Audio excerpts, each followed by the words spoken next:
As with any food plot endeavor, try to be as accurate as you can, especially when spreading that seed out. What I find most times is guys greatly overestimate or underestimate how much land they actually have for the food plot. Here we know 2 pounds of this clover is going to cover 11,000 square feet or a quarter of an acre. How big is a quarter of an acre? Well, we know it's approximately 25 yards wide by 50 yards long. So all I have to do is get out my rangefinder and make those measurements.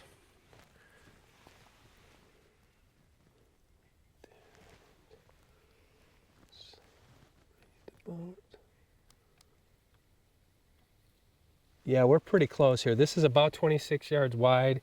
We're looking at about 58 yards long. That's really within the realm.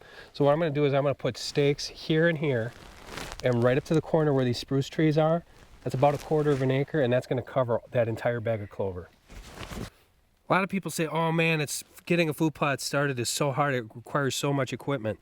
This is all we need today. That's it. That's all we're going to use. We have a couple bags of seed. We have a rangefinder. We have some flagging markers, and we have a hand spreader. That's all we're going to need to get this food plot started today.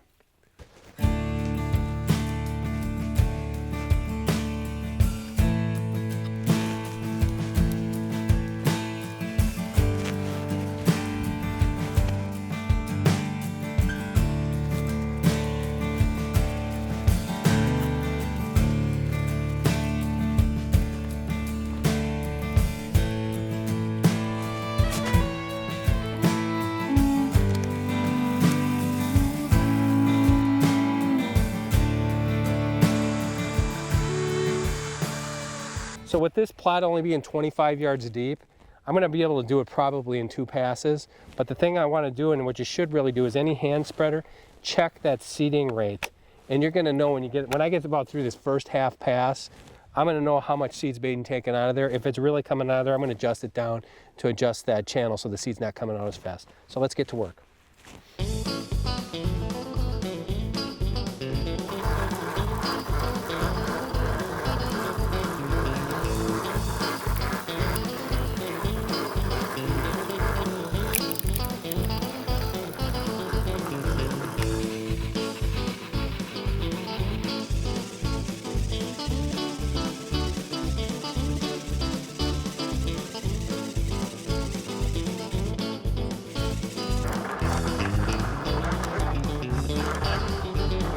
Well, how do you like that? A couple seeds to spare.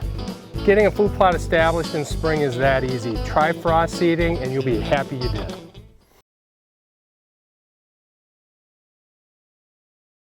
Okay, we're hanging some tree stands here today near these food plots, and we know where the deer normally come through these food plots during fall, because you know kind of where the deer come out of the woods. You pinpoint the trails, and what I want to do is I want to range these spots before I hang the stands to make sure they're in bow range. The Deer Talk product of the day is the new Halo Rangefinder X-Ray 900. It's a nice, neat little rangefinder. What's really cool about this thing, technically, if you just a reflective target, like if it's a mountain range or the far off distance, 900 yards on this little rangefinder. For all intents and purposes though, deer hunting about 300 yard range, which is plenty fine for me. I never shoot even rifle hunting those distances. Bow hunting is perfect.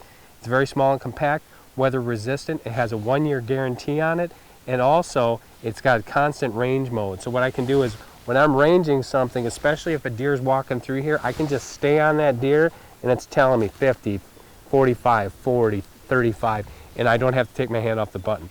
Really cool little rangefinder. Check them out today at halooptics.com.